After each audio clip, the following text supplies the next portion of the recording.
Sports professor Rick Horrow, welcome to Keeping Score, Beyond the Boardroom, Facebook, economic impact, industry relocation, baseball history, tourist destinations, an overworked general manager.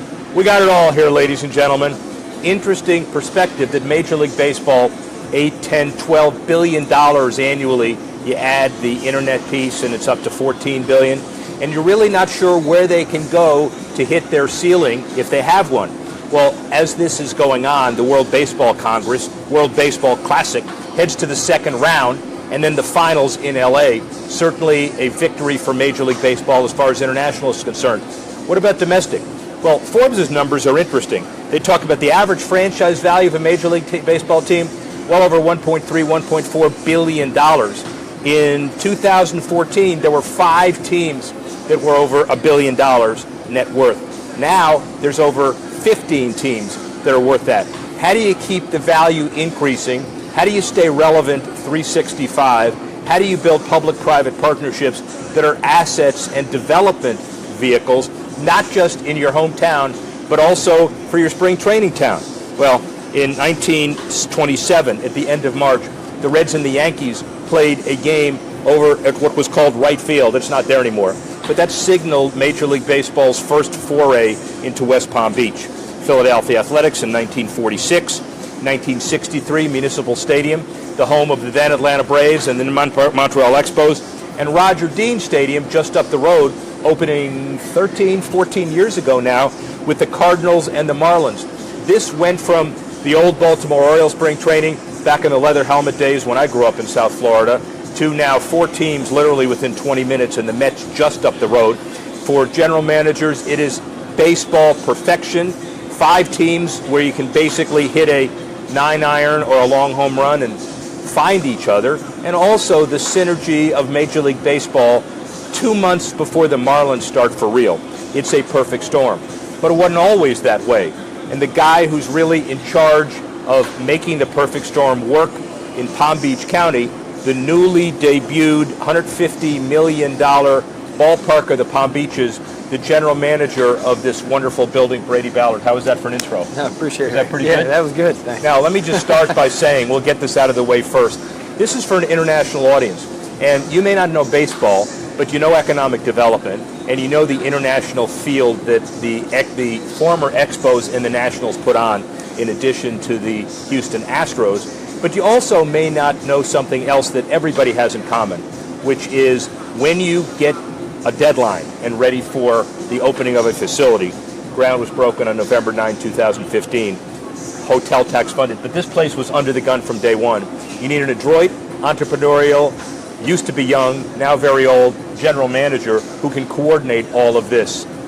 And by the way, I've known you for a little while, and those raccoon marks over your eyes, it's equivalent of having a kid, but this is like having a kid, isn't it? It definitely deserves all the attention of a kid, I think, and there's probably just as much crying and other things that have occurred too, but no, it's been a fun project. The debut was a couple weeks ago. We'll run this for a long time, but so this is the next in a shared model between teams that said, we're going to go 50-50.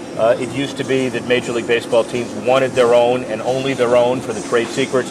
Now a shared facility is kind of the model, isn't it? Yeah, it really has become that. The stadium's the centerpiece, and each of their teams, in our case the Houston Astros and the Washington Nationals, have their own respective areas, but basically it ensures that we have a game every day. So we're opening up this inaugural year with 31 games in 30 days. As if it's not hard enough to open a house that costs $150 million to please one tenant.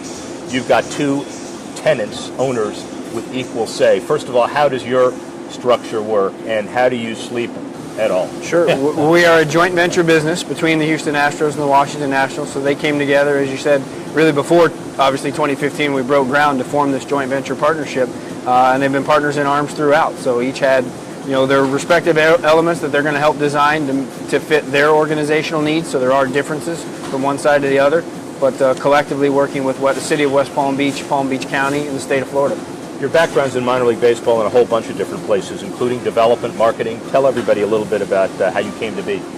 I was a student athlete, baseball player at the University of Illinois, was an economics major, and once I was told you're not good enough to stay on the field anymore, I found my way into the business side and been fortunate to start in minor league baseball in Jacksonville, AA team in the minor leagues with the Dodgers, and made my way to Daytona Beach with the Cubs, and a short stop at historic Dodgertown, working for Peter O'Malley for a time there at the old spring training facility. Which is an amazing legacy to be working under as well, obviously. Absolutely, yeah. I mean, to hear all the grand stories and to see how they have found a way outside now of spring training to continue to operate, which is partly, as we'll allude to probably later, that's part of our life that we'll have down here as well. The Washington market embracing this deal, the Houston market as well. Washington was looking for a home, Montreal Expos, Vieira, and all of that. How did that all shake out? Well, as much as Palm Beach County was about recruiting 2 more teams in, it was also about saving baseball on the east coast of Florida. The teams were at risk had those Washington Nationals decided to go elsewhere in the state. That would have left only 3 teams here on the coast, which in fact could have allowed the Cardinals, the Mets, and the Marlins to move on as well. So it was not only about adding to baseball here in Palm Beach County, but also saving baseball as a whole from a spring training side. What does it mean economically? Everybody glazes over when they see economic impact studies, and it's usually a fight to dispute the number, and by then everybody's too bored with it. What does it really mean as far as people in hotel rooms, people in restaurants, and how crowded this place will cause Palm Beach County to get? I think once we get a better idea of even this first year, we'll know from a fan standpoint. But just organizationally, the Astros have publicly said that they've reserved almost 17,000 room nights just organizationally alone amongst players, coaches, and staff and personnel. So that doesn't even get to the fan base. And you can nearly double that on the Astros side, and there's more economic development coming. The Astros ownership has actually invested in a building that they're going to turn into a hotel here, probably over the next year and a half. So it's not just a case of helping the baseball operation, but there is a real estate development play here as well. Absolutely, 2 very smart ownerships. A breadth of businesses under that portfolio, and the real estate here in Palm Beach County. It's an area that continues to grow and offer more, both from a business side, a sports tourism side, and I think our owners both and the teams are going to be at the head of that. Well, when you look at Forbes, the Nationals are 9th, and people always dispute the numbers until the numbers look good. Then they don't. But the Nationals were said to be 9th at $1.3 billion. The Astros right behind, 15, $1.1 billion. Clearly both over the $1 billion threshold. But to add a real estate portfolio and solve your spring training instability also adds to the value of franchises, I assume, right? Absolutely. I mean, it's a 30-year commitment here. It's a great market in Palm Beach County and West Palm Beach, and so it's only going to further the value of those organizations from an on-field standpoint to probably an off-the-field as well. Well, on-field, off-field, interesting dynamics here, and we'll walk around a little bit also, but this building seems to have incorporated the best of the Cactus League, the 360-degree walk, the best of what's called the Grapefruit League here in Florida. Talk a little bit about the concept behind this building. Yeah, it's an HKS Architects design, and they are responsible for 2 of the newer facilities out in Arizona, Camelback Ranch and Salt River Fields as well. So they absolutely implemented, some old Florida with some new modern sleek elements of design. Even down to the seats being all blue. It's away from the stadium green, but we've got some art in public places here just beyond us that represents both baseball and palm trees, and it really has just been a fun design, one we're still learning because we haven't had a lot of time in the facility, but I think pretty well thought out. And so were there issues that were tweaks that like one team wanted more than others? Commitment, 6 practice fields each. One of them at least had to be the dimensions of Minute Maid and Nationals Park respectively. What are some of the trade-off issues as you saw it over the last player development. They each have their own priorities and the way that they're directing their organizations, and so I think it's in the training and the health elements that you see probably a few of the differences. The way their weight rooms are set up, the way their hydrotherapy is set up. The Nationals, in fact, have an outdoor pool that's strictly there for resistance training, easing the joints, where the Astros have a higher level customized hydrotherapy inside. So just differences in that way, in the way they laid it out, and the way their players intermingle. Some are a little bit more separated. Some have areas where it's minor and major both, and they want that influence coming from the top. Without getting into specific skirmishes in the boardroom, but this is a business show, as you allocate the dollars, and there is this understanding of 50-50, are you a referee with the flag saying you spend 27 cents more than the other? How does that all work? No, I stay out of all refereeing business, absolutely. No, the teams have been great partners with one another, like I said, along with the county and the city and the state. And it took a lot just to get this place open by February 28th. You mentioned the short timeline right from the get-go. So it's been a collective effort, not excluding as well all the construction companies involved. There is a legacy of shared facilities as well. The Giants and Jets did it from day one, and the only seeming lack of harmony is when do you push the blue light for the Giants and the red light and the green light for the Jets. A lot more complicated than that. HKS is designing the building in LA where it's basically a Rams building and the Chargers are coming in. Mm-hmm. What advice do you have for that world, having just gone through the sharing aspect of this? I don't know that I would have any advice. I mean, it's, again, keeping in mind that in our case it was shared. Like you said, it was equal, and I think the teams approached it that. Yeah. As you speak to the NFL scenario, that's going to be all about the Rams, and as the tenant that the Chargers become, they will, hopefully find it and make it their own home. But I'm sure they're going to feel like a tenant to some degree. Well, that's a good point, because a lot of it, I assume, feels like personal relationships, and at some point, the owners have to be able to drink together, say hi together, and resolve any issues together. I assume the more comfortable they are with each other, the less issues there are down the line. Absolutely. I mean, they have a harmonious relationship and needed it, because in the end, the goal is to get to the World Series and have a championship team. And it's great in our case that we have an American League team in the Astros and a National League team with the Nationals. So hopefully at some point we're the home of two World Series teams even in the same year. But it's them coming together to put their best practices and both take a big step forward for both their organizations are what's going to lead to that. By the way, I played golf with Brady some. He hits the ball about 800 yards. One of the things that was interesting when he was just looking here, he was looking at me, and obviously this is important. He was looking right past me because there was something that caught, I don't know what caught your eye, but it was like, is there something on the checklist that's going on here? Well, hey, he's 24/7, man, right? We're all still working. Yeah, of course you're still working. Give me an idea, given your varied background, of what kind of skills are necessary for your job. Is it economist, developer, construction manager, psychiatrist? There are a lot of issues. A little bit. This year, I learned a lot about construction, but it's still definitely a fly on the wall in that element. I mean, for our staff, it was all about getting out in the community, creating those partnerships from a business standpoint, sponsorship, ticket outreach, trying to build a fan base to get this thing up and off the ground, and really putting our focus towards all of that more than anything. But we had definitely some influence. We saw operationally things that maybe didn't fit from what was either design or construction side to make it the best fan experience we could. On the facility side, then we'll take a walk around here. The idea of the economic impact and what it does to justify.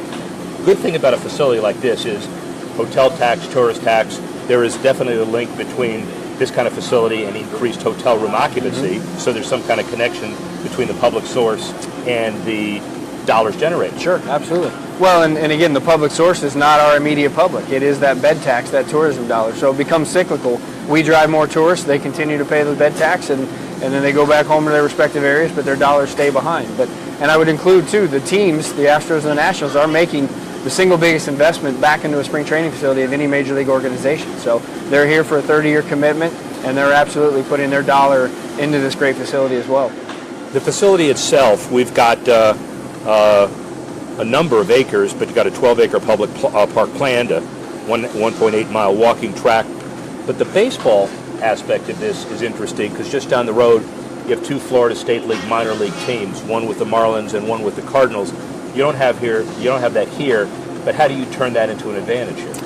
It gives us an open template. So we've got a great sports commission here in Palm Beach County. Again, the background that I was able to have, I guess, at historic Dodger Town, where today they operate as an amateur sports destination. That's exactly what we're going to do. And the very first event we were able to book brought together ballpark of the Palm Beaches, Roger Dean Stadium, in fact, Tradition Field where the Mets are, and another community park. And we've got a 280-team high school tournament coming in June when the hotels are hungry for room nights, and that should amount to about 5,000 room nights over about a 6-day period.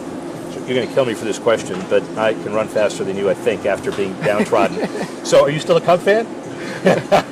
There's still a warm spot in my heart, definitely for the Cubs, but obviously, Nationals and Astros, we want to see some World Series appearances here as well. Well, and obviously it's a company line, and the ownership is great and everything, but the guy's a Cub fan, and there's a certain synergy with people who haven't won for, 378 years? It's over. 108, which is exactly how many seams there are on a baseball. That was, I think, the best stat I heard. That was the greatest stat, and there are a lot of those coming out of the woodwork. The other interesting stat, and then we'll go, is there were football talks about parity and how important that is. When you look at the stats, there were 24 playoff teams in the last 5 years, 24 different ones, the most in baseball history, and there have been now 16 years without a repeat World Series champion. Helps with competition, doesn't it? It does. That's what spring training is all about. Everybody starts with a 0-0 record, and it's nice knowing where you don't find that in some of the other sports. When you have a 0-0 record, you actually do still have a chance in a lot of cases. How about the idea of the Nationals and the Astros in the World Series? Wouldn't that be cool? As I said, as the home of both, I think there couldn't be a better bragging rights that we could have. So we'd love to have that feather in our cap. So 30 seconds on why each team is going to play well this year. I think, well, one, they made some adjustments in the off season. Both made some moves for some veteran guys. The Astros picked up Carlos Beltran, who's been there, done that in the playoffs, is just about as good as anybody offensively. But they both have great young talent as well, from the Harpers and the Strasburgs and the Scherzers, and a Trey Turner on the national side to Correa and Altuve up the middle, and Bregman. So we're missing some of these guys now with the World Baseball Classic. So it tells you there's top-tier talent from all over the world on these two teams. The guy knows his baseball obviously well. You heard him. He played baseball at Illinois. You're an infielder, right? Outfield. Outfield, center field? A little bit of center, a little bit of right. Left-handed. Couldn't hit a curveball? Change-up. Couldn't hit the change-up. Couldn't wait long enough. Yeah, you know why? That's right. And it helps him in construction because he's got a 30,000 item punch list. He's going to do it now. And he's going to swing now. He's going to do it now. All right, let's walk around a little bit. All right, sounds good. We'll keep it going. So Reed Weber and Mark Yasek are our executive producers extraordinaire. If you feel the camera like earthquaked, it's because Reed will have fallen over himself as he's walking backward. But these were our guys from MIT, ladies and gentlemen, and we have decided to keep them as permanent members of our production team, notwithstanding the fact that they're wearing University of Miami green today. So that's okay. So we're up here at the party deck down the right field line. Give us an idea of what you're planning to have, and there's another one down the left field line, right? Correct. We have 6 suites and 2 party decks here, so it's a great opportunity to do group and company hospitality. So typically we'll have groups anywhere from 40 to 80 people up here. Nice all-you-can-eat type menu, and you saw from the seats we just had, you're overlooking the field with a food and drink rail. It's just been phenomenal from a service standpoint. Yeah, and you can see it. The berm is over there. You probably can't pan. Come over here for a minute. Just want to kind of give people a perspective before we start walking. And Reed, look, so the berm is a standard fixture around a lot of spring training, right? But your berm here has 1,200 spaces. I guess that's for slim people, maybe 800 for fat people. But it's all the way around. Has it been used pretty Absolutely. much? I mean, to me, that's a rite of passage for spring training. You see some folks out there, and we got some patio furniture, in fact, underneath the video board. And the only complaint there is we don't have enough of it. Everybody loves to sit in a ball game in a lounge chair. So get here early. Yeah, absolutely. The banana boat lawn's been a great piece, and you can see kids chasing home run balls and playing a little catch. So it's the epitome of spring training, in my opinion, is to have that berm type. Well, here's the other perspective from the Arizona side. You're panning around and can see that white walkway all the way across. That is a standard HKS-driven Cactus League 360, but Florida hadn't had that here. Was that your idea to help put that together? No, I can't claim credit for that, but it's a great asset. I mean, it's something that fans have enjoyed. If you can't see the game at our ballpark, then you're basically not in the ballpark. Yeah. Because with the walk-around concourse, even if you're in line for food and drink, you can see the ball game. When is the spring break in Palm Beach County? 20th through the 24th, so we'll see an influx of kids and young people absolutely during that time. That'll be great. All right, sorry to interrupt you with the tour. This is my show. I get to call what I want to do. Somehow you do that when it's not on your show. Thank you very much for that personality insight, ladies and gentlemen. Which way are we going? We'll go down the steps probably, get a little, okay. So we'll see how the camera does there. Reed, backwards. People who are worse athletes than you purport to be. We do have a railing, so use it. Yeah. There you go. Did you sign the waiver beforehand relative to... yeah, okay. Do you miss your golf games now? So when was the last time you had a good night, turn off the phone, sleep? Before I took the position? Yeah. No, seriously. Honestly? Yeah. Yeah, it's been, it's been a fast and furious. Absolutely. Couldn't have been a more valuable experience. To be a part of something opening up. When I started, there was 3 retaining walls here.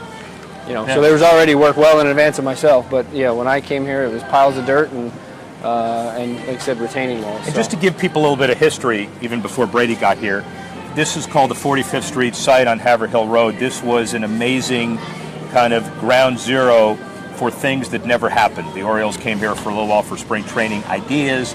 There were a lot of other people who wanted to build everything under the sun over here, and it really took guts and a land swap deal and a lot of things that would happen to get this site ready. Perfect site for West Palm Beach and spring training.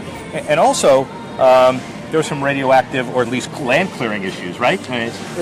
Not radioactive, yeah, no. But it was a closed. Excuse me, not radioactive. It wasn't. Don't worry about that. It was a closed landfill that closed back in 1994, and it was just tires and iron and trees. So it was just really a desolate, unused space of 160 acres, just off the highway and not really close to not really out of town. Right. And so what a great function now to have all this with the ball fields, and like I said, from the economic impact side to the city park that you kind of mentioned that's going to come about here in the next couple months as a quality of life element to the immediate community. Yeah. All right. What else you want to show us?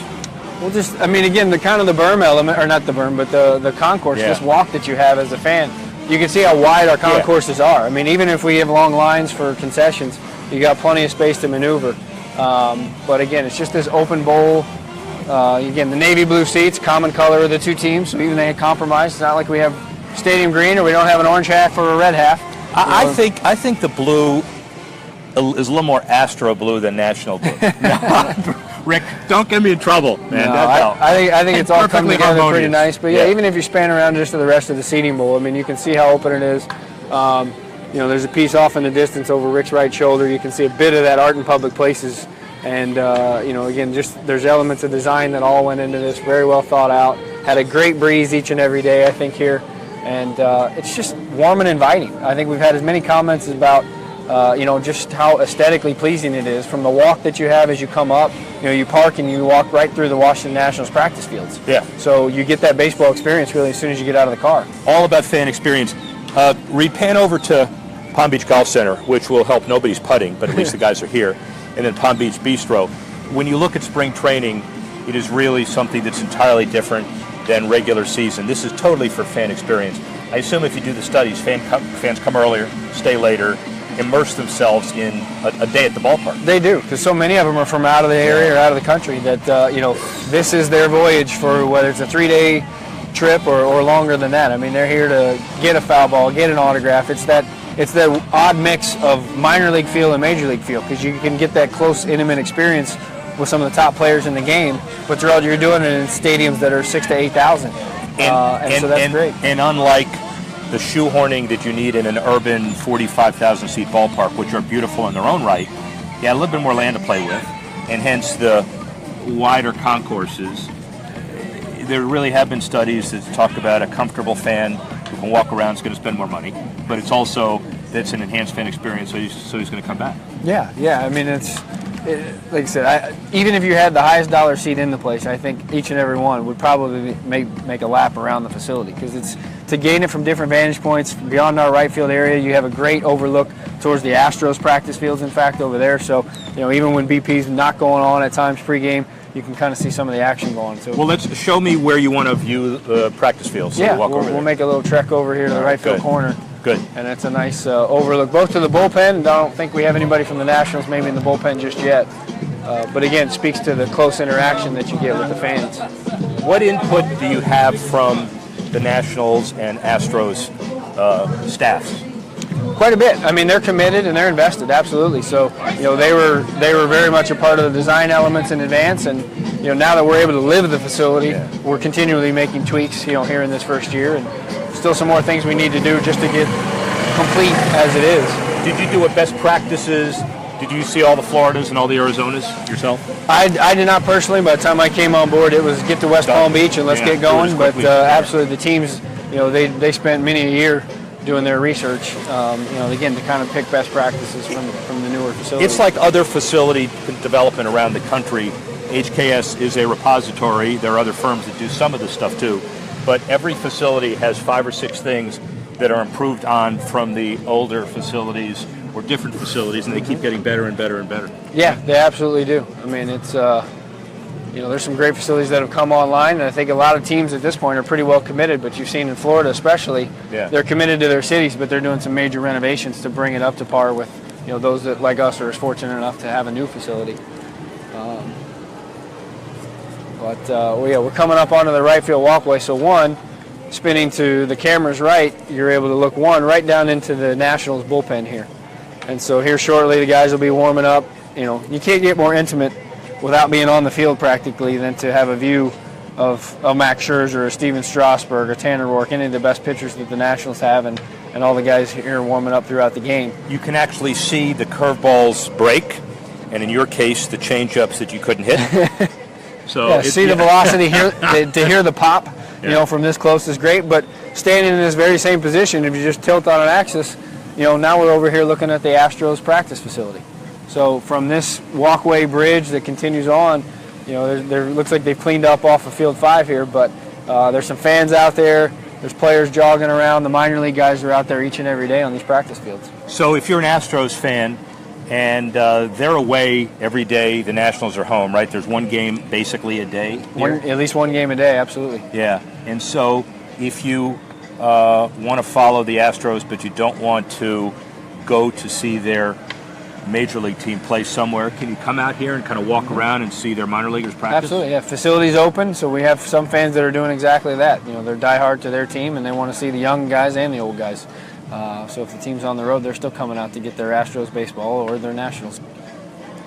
Pan over to the berm for a second. Again, that's, thank you, Reed, that's 1,200 spaces, but if you look like a couple of those guys there, then it's maybe 950 spaces.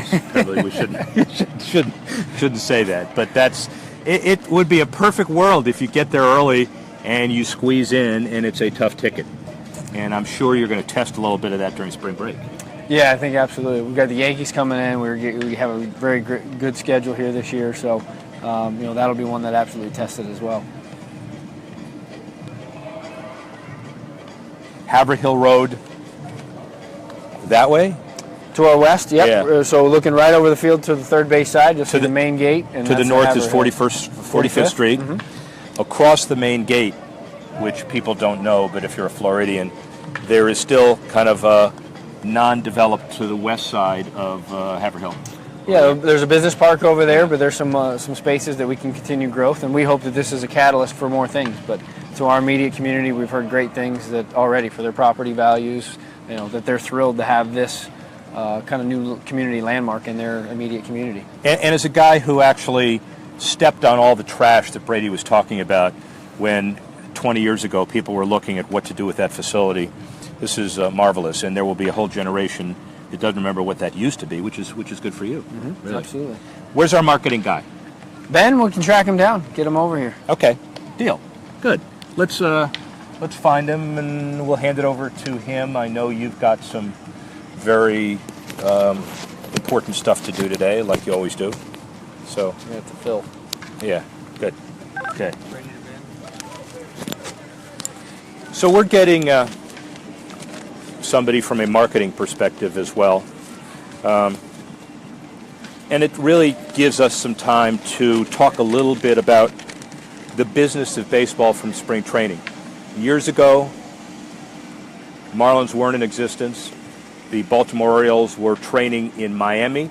The New York Yankees were training in Fort Lauderdale. But now take a look at some of the other numbers. The Yankees' value, again, according to Forbes, about $3.4 billion. But again, why is baseball so successful today on a general context? Well, first of all, they have enlightened ownership, like Mr. Crane and Mr. Lerner of the two teams here. The business aspect dominates. There is a true partnership. The revenue is at $12-14 billion. A couple of other reasons. Parity. 24 teams have made the playoffs in the last 5 years, which is the most of any sport. Clearly, we were talking about that before. The Cubs may be a dynasty, but that's my conversation. But the bottom line is, over the last 16 years, there have been 16 different teams. So any given season, these teams or anybody else can end up in the World Series. $8 billion in revenue from television, $3 billion plus local and national. Major League Baseball Advanced Media, Bob Bowman, we interviewed, and you'll hear him in the next couple of weeks. A $10 billion valuation with $400 million operating revenue. Major League Baseball Advanced Media is interesting. There are 30 teams, 30 balance sheets, but on the internet side, they all come together as one to try to sell streaming and other things that you can do only collectively. From an international perspective, 170 countries and 13 languages from last year's All-Star Game, 238 players born outside the U.S. on opening day rosters, the World Baseball Classic and the Olympics we've talked about before. And maybe the biggest issue is always that Major League Baseball went from strikes, lockouts, canceling World Series to an unprecedented era of labor peace. 127 Major League Baseball players earn $10 million a year or more. Average salaries at $4.4 million. The only issue that some people would say needs a little bit of help, the Yankees payroll opening day 2016, $223 million. $57 million for the Rays. Within those is a lot of room to maneuver. It's not to say that you can't get to a series or otherwise with a low payroll. It's just that it's a lot easier if you have a lot of money. You can afford some mistakes. You've got like Zach Greinke and Price and Trout and Pujols and Stanton making over $30 million a year. So the superstars really have dollars and a tremendous promotional and marketing investment involved in this. But a team or the league is no stronger than its weakest link. And the bottom line here is you built a solid foundation from which to build. And the whole issue is, how do you market a facility like this? And how do you develop a long-term support mechanism for a facility like this? And also Palm Beach County went from really at risk with clauses in all of their leases that if they didn't have a critical mass of 4 or more, any of them could have left. So the Nationals were on the verge, as were the Mets, as were the Marlins and the Cardinals. Now you have 4 teams, the Cardinals, the Marlins, the Astros, and the Nationals, all committed. The Mets just up the road, and this will be a pocket of spring training for years to come, bringing back evoking the history of 1927 and before. But now we're going to talk about marketing this building, and we're going to talk about how it's being done. How far? Right over here. Good. Okay. So, interesting weather day. Has it rained? Since the? Well, but you didn't play last night. No, it came right after the game. Seriously? Yeah, we got dumped on. So you actually have control over the weather. Mm-hmm. Interesting. By the way, Brady Ballard, ladies and gentlemen, he does not make enough money. And so, Rick, don't say that. Okay. So actually, what he's been doing, and then we'll get this the marketing piece done, is deliberately holding the marketing guy until I actually said he's not making enough money. So, are you having fun? We are. Yeah. We're, like I said, 31 games in 30 days, wears on everybody, along with the construction, bringing up this. We got a hard-working group, and Ben will be able to get to that on the marketing side, how he's been able to push it and how intense it's been just to get this place off. Before Ben gets here, and I know he's here right now. Mm-hmm. Hey, Ben. Hey, Yeah. Ben. Good to see you, man. Nice to see you. Before you give up the mic, what's next for you? What are you doing after this? Not like having lunch today, but what's next Tomorrow's for your career? game or the next game? What is next in the rapid meteoric rise of Brady Ballard? I have a kid on the way, so I think any meteoric rise just Goes the other down. way. Yeah, it's done. I'm done. Right. and I will tell you before we get Ben in here. Ben, you've been working with Brady for how long? For a while? Since July, yeah. Yeah, well, you take this and then step in here. But yeah. We're going to take a picture, and I'll see you in a few minutes. Okay. But I just want everybody to understand that the first time I met him, vibrant, 300 yards off the tee. Now those raccoon, like deep-set eyes. And once the kid comes, out of pocket. Yeah. I'll see you a little later, man. Golf game's Thank you. been a struggle. Thank you, man. I'll see you in a few minutes. Are we live right now? We're live right now. Excellent. Facebook Good. for millions and millions of people. Can't wait. And so Brady guaranteed a World Series appearance for the Nationals. What do you think? That's not a bad guarantee. They got a really nice squad. Yeah, he didn't make it, but that's all right. Pitching and hitting, they're really well suited for a run. One of the favorites in the preseason. Brad Walter, marketing guru, capital M, capital G. of all of Major League Baseball, certainly here. It's high praise. Yeah, well, Thank it's you. deserved because you've done a really good job opening this place. We were just talking about the marketing perspective of Major League Baseball. If you had to wave a magic wand, what's the one thing as a marketing expert you would do to improve on what is already a great product and marketing of it? Oh, nothing coming this way. Yeah. It's hard to. I don't know if you can wave a magic wand and make some type of change. I mean, it's a great it's a great product. I mean, TV numbers have been good. We just had one of the best World Series Ever. Right. I mean, and coming off that, you got to look at making some tweaks here or there. But that's the product you want at the end of the season. That's what they're shooting for, and you get it. So you're doing something right. So those guys up at headquarters, they're smart. They want to tweak a few things. They'll make those adjustments. But it was great. As we look at pace of play, which is being wrapped into a marketing issue, I don't know if that's a good thing or not. What's your stance on all that? Buy another beer. Yeah. That's a really good point. It'll get you through it. It's part of baseball. Right. I mean, look at golf. You're familiar with golf. Golfer's a slower moving game. I mean, but hey, you sit back, you enjoy, and you watch it. It's not high impact, high intensity. I mean, some plays are, but it's not the NFL. Right. It's baseball. Right.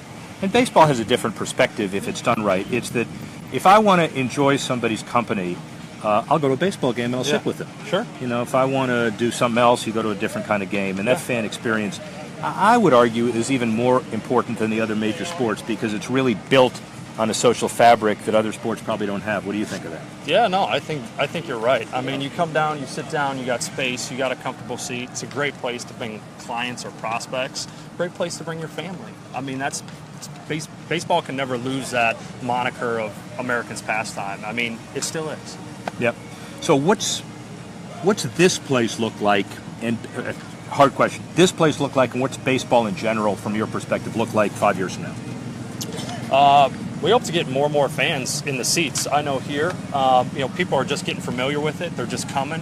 I think word of mouth has been strong. Everybody who's come through here has said what a fabulous experience that they have had, and I think it's only going to attract more fans. I mean, and hey, good teams are going to bring people into the stadium, and I think the Astros and Nationals, two of baseball's best and brightest.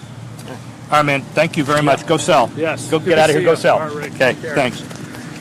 Let me give you guys some perspective just to wrap up. We've had an inside look at a facility, but this is not just about the Washington Nationals and the Houston Astros, nor is it just about baseball. In many ways, it's about the dreaded word of decouching. All the owners in all these sports talk about how important it is to get people off the couch, maximize the fan experience. Yeah, they'll watch TV, and it's a good product, but to get them out here. And when you look at this kind of facility, wider concourses, fan experience, picnic areas, practice facilities out here, a whole bunch of different pricing dynamics from the suites to the expensive seats to the berm of 1,200 people / 600 people to the walkway. It gives you a broad perspective on how to make sure people come to a sports and entertainment facilities and stay there. Kudos to HKS for actually doing it. Kudos to the Nationals and the Astros for being so consensus-oriented in their approach. When you build a $150 million house and you're both equal owners, I'm not sure everything goes well. A lot of times it leads to divorce. Certainly doesn't here. And frankly, it sets a high standard for all of Major League Baseball and frankly, all other sports as we move into the next year. As a Cub fan, after looking at this place, I can honestly, seriously, and not gratuitously wish the Astros and the Nationals good luck. I'm Rick Horrow. Thanks for watching.